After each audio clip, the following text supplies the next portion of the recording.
আজ আখির ছেলে আয়াসের জন্মদিন।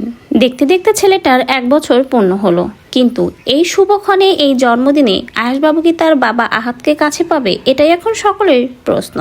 ছেলের প্রথম জন্মদিনে তার বাবা কি তার কাছে আসবে না? যেহেতু প্রত্যেক সন্তানেরই তার জীবনে বাবা মা দুজনেরই প্রয়োজন রয়েছে, সেখানে কিন্তু এক হাতে আখি তার ছেলে আয়াসকে মানুষ করছে, বাবাকে কাছে পাচ্ছে না, কিন্তু মান অভিমান বলে শেষমেশ কি আখির ছেলে আয়াসের কাছে তার বাবা ফিরে আসবে না? এটাই এখন সকলের প্রশ্ন।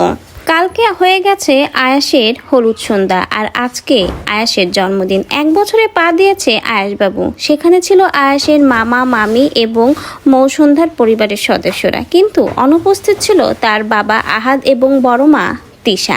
ছেলের জন্মদিনে অন্তত তার বাবা আহাদের একবার হলেও খবর নেওয়ার দরকার ছিল। সেখানে এই পর্যন্ত ছেলের জন্মদিনের এত আয়োজন একবারও খোঁজ নেয়নি তার বাবা।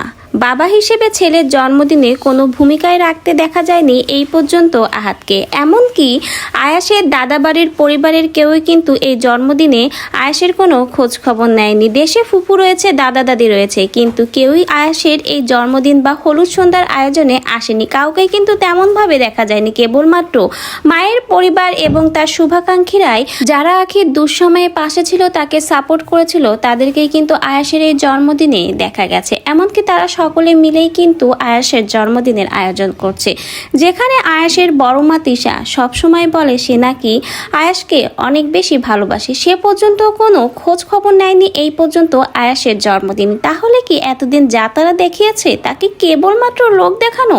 কেবলমাত্র মেয়েকে নিয়েই তারা পড়ে রয়েছে, ছেলের পরে কোনো দায়িত্ব নেই আহাদের?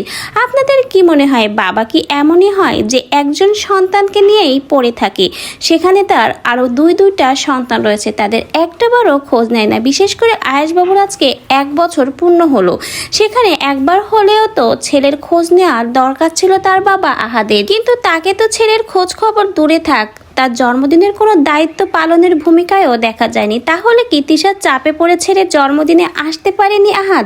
অনেকেই তো বলছে তিশাই নাকি আয়াসের জন্মদিনে তার বাবা আহাদকে আসতে দেয়নি, চাপ সৃষ্টি করেছিল। তা না হলে 2 দিন আগে তিশার জন্মদিন তো বেশ ধুমধাম করেই পালন করেছে, ছেলের জন্মদিনে একটাবার কেন খোঁজ নেয়নি আহাদ? এটাই এখন সকলের প্রশ্ন। তো ভিউয়ার্স, আপনাদের কি মনে হয়, ছেলের জন্মদিনে কি তার বাবা আহাদ আসবে না? মান অভিমানের কথা ভুলে একবার হলেও ছেলের মুখের দিকে তাকিয়ে ছেলের জন্মদিনে কি তার বাবা তাকে উইশ করবে না?